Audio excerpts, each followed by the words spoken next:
If I take a look at the difference between 5 and 6, they're very similar but quite different.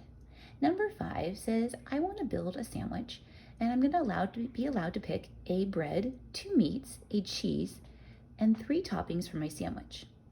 I get to choose from 6 breads, 5 meats, 5 cheeses, and 8 different toppings. How many sandwiches are possible? Since the order doesn't matter, I'm going to use combinations. I want to know how many ways can I choose 1 out of the 6 breads, with 2 out of the 5 meats, with 1 out of the 5 cheeses, with 3 out of the 8 toppings.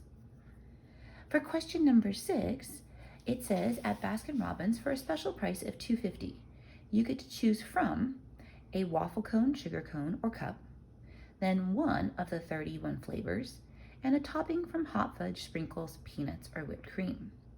How many different combinations are possible?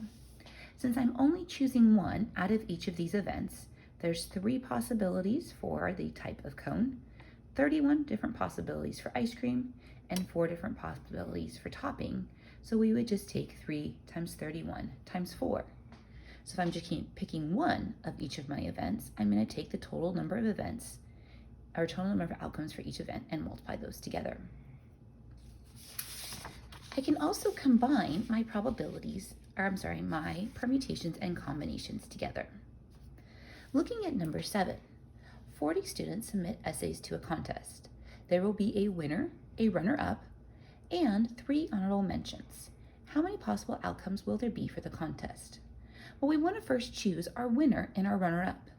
The order matters here. There's a difference between being the winner or being the runner-up. So when the order matters, to pick my first 2 out of the 40, I'm going to use a permutation. Now that I have 2, my winner and my runner-up, I only have 38 students left to choose from for my 3 honorable mentions. For my honorable mention, it doesn't matter the order. Whether I'm the first, the second, or the third, they're all honorable mentions. So that would just be 38, choose 3.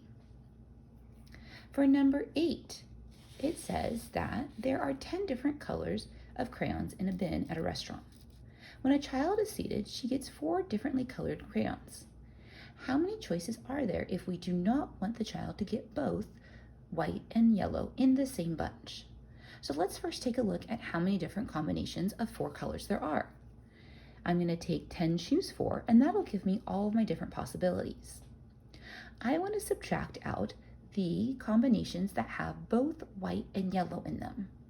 So if I have a group of 4 and both white and yellow have to be in there, then I'm only choosing 2 other colors to go in that hand.